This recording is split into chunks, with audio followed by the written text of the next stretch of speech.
مولانا صاحب ایک خاتون کا سوال ہے، میں اپنی بلوغت کے آغاز میں 3 سالوں تک گھر والوں کے ساتھ روزہ تو رکھ لیتی تھی، لیکن دن میں چھپ کر کھاتی پیتی رہتی تھی کیونکہ میں روزہ برداشت نہیں کر سکتی تھی۔ 2 اس میں مسئلے ہیں، کیا والدین جو بچوں کو زبردستی روزے رکھواتے ہیں یہ جائز ہے، اور کیا ان 3 سالوں کی میں قضا دوں گی یا فدیہ دوں گی؟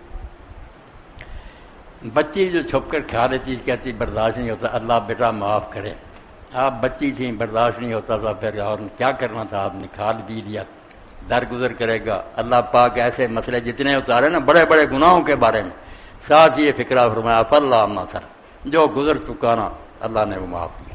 اس لیے آپ اس اللہ پر خوش ہو جائیں جو معاف کرنے والا، صرف آئندہ احتیاط کریں کہ ماں باپ بھی ایسے بچوں کو نہ رکھوائیں جو نہیں برداشت کر سکتے، جو سہار سکتے ہیں انہیں رکھوائیں، مگر کوشش کرنی چاہیے کہ عادت انہیں ڈالی جائے، یہ نہ ہو کہ بڑے ہو جانے ادھر آئے ہیں۔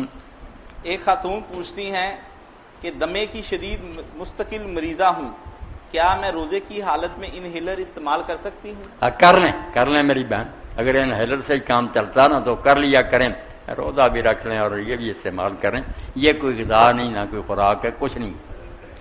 کئی لوگوں نے تو یہ مسئلے بنا لیے نا، مسواک نہیں کرنی، مسواک سے بھی روزہ ٹوٹ جاتا، کچھ نے ذرا مہربانی فرمائی کہ ترک مسواک نہ کرے، خشک کر لے، سب پکھانڈا اپنے۔ اور اسی طرح یہ جو نا برش کرتے آپ لوگ کیا کہتے ہیں کہ ترت پہ، یہ بھی کوئی خوراک نہیں، نہ ایسے روزے کے کوئی بگڑتا، کیوں چھوئی موئی بنا دیا روزے کو، کوئی بات نہیں۔